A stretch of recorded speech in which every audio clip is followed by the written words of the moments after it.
श्री स्वामी समर्थ.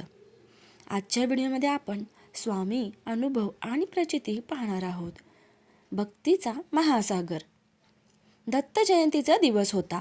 अक्कलकोटमध्ये भक्तांचा पूर लोटला होता. पाय ठेवायला सुद्धा जागा नव्हती. आनंदी आणि तिचे पती आपल्या 5 वर्षाच्या वरदला घेऊन दर्शनासाठी रांगेत उभे राहिले होते. उन्हाचा तडाखा आणि गर्दीचा रेटारेटी यामुळे वरद रडवेला झाला होता. आनंदीने त्याचा हात गच्च पकडून ठेवला होता. बाळा, हात सोडू नकोस हं. दर्शन घेऊन बाहेर पडत असताना प्रसादाच्या दुकानाजवळ प्रचंड धक्काबुक्की झाली. फक्त एका क्षणासाठी आनंदीचं लक्ष विचलित झालं आणि कोणीतरी जोरात धक्का दिला आणि वरदचा नाजूक हात आनंदीच्या हातातून सुटला. ती सावरून मागे वळली, पण तिथे माणसाच्या समुद्राशिवाय काहीच नव्हतं. वरद कुठेच दिसत नव्हता. तिने हाक मारली, वरद, वरद. आनंदीने हंबरा फोडला. तिचे पती सैरावेरा पळू लागले. 10 मिनिटे झाली, 20 मिनिटं झाली, 1 तास झाला. वरद सापडत नव्हता. अक्कलकोटमध्ये त्या दिवशी 3 ते 4 लाख लोक होते. लहान मुळे पळवणारी टोळी असल्याची भीती मनात घर करत होती. आनंदी रडून रडून बेशुद्ध पडायच्या अवस्थेत होती. तिने वडाच्या झाडाखाली डोकं आपटलं आणि आक्रोशाने ओरडली, माऊली, तू अनाथनाथ आहेस ना? मग आज माझ्या लेकराला पोरकं होऊ देऊ नकोस. त्याला माझ्या कुशीत आणून दे, नाहीतर मी इथेच जीव देईन. पोलिसांनी अनाउन्समेंट केली, पण गर्दीत आवाज पोहोचतच नव्हता. सगळे हतबल झाले होते. साधारण 2 तासानंतर मंदिराच्या मागच्या बाजूला, जिथे थोडी गर्दी कमी असते आणि भिकारी बसलेले असतात, तिथे एका पोलीस हवालदाराला एक लहान मुलगा दिसला.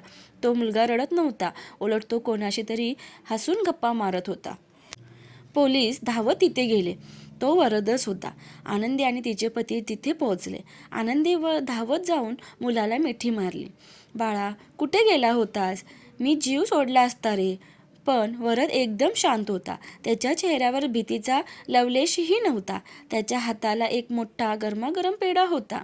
आनंदीने विचारले, बाळा, तू रडला नाहीस आणि तुला हा पेढा कोणी दिला? तू इथे कसा आलास?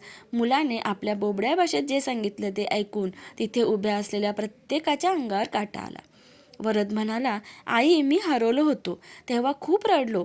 लोक मला तुडवत जात होते. मला खूप भीती वाटली. तेवढ्यात गर्दीतून एक मोठे आजोबा आले. त्यांचे हात खूप लांब होते, गुडघ्यापर्यंत. त्यांनी मला उचलून कडेवर घेतलं. त्यांनी मला हा पेढा दिला आणि म्हणाले, भिवू नकोस, तुझी आई येईल. ते आजोबा खूप छान होते आई. त्यांनी मला इथे सावलीत बसवलं आणि ते तोपर्यंत माझ्या बाजूला उभे होते, जोपर्यंत पोलीस काका आले नाही. पोलिसांनी विचारलं, बाळा, ते आजोबा कुठे आहेत आणि ते दिसत कसे होते? वरदने तिथेच असलेल्या एका काचेच्या फोटो फ्रेमकडे बोर्ड दाखवलं. तो स्वामी समर्थांचा होता. वरद ओरडला, हे बघ आई, हेच ते आजोबा. यांनीच मला पेढा दिला. सगळे थक्क झाले. खरा धक्का तर तेव्हा बसला जेव्हा आनंदीने त्याच्या हातातला तो पेढा पाहिला. तो पेढा दुकानातला नव्हता. तो अक्कलकोटच्या महाप्रसादात मिळणारा तो विशिष्ट पेढा होता, जो फक्त गाभाऱ्यात देवाला नैवेद्य म्हणून दाखवला जातो आणि बाहेर भक्तांना मिळत नाही. आणि वरदच्या कपाळावर ताजी ओली उदी लावलेली होती. त्याचा सुवास आसमंतात दरवळला होता. तेव्हा तिथे उपस्थित असलेल्या एका म्हाताऱ्या वारकऱ्यांनी डोळ्यात पाणी आणून म्हटलं, ताई, तुमचं नशीब थोर. ज्याला बघायला जग तरसते त्याने स्वतः तुमच्या पोराची राखण केली.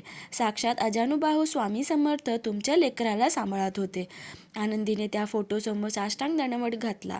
तिला समजलं होतं की गर्दीत हात सुटला तरी चालेल, पण त्याचा हात आपल्या डोक्यावर असला की जगातली कोणतीच ताकद बाळाला आईपासून वेगळं करू शकत नाही.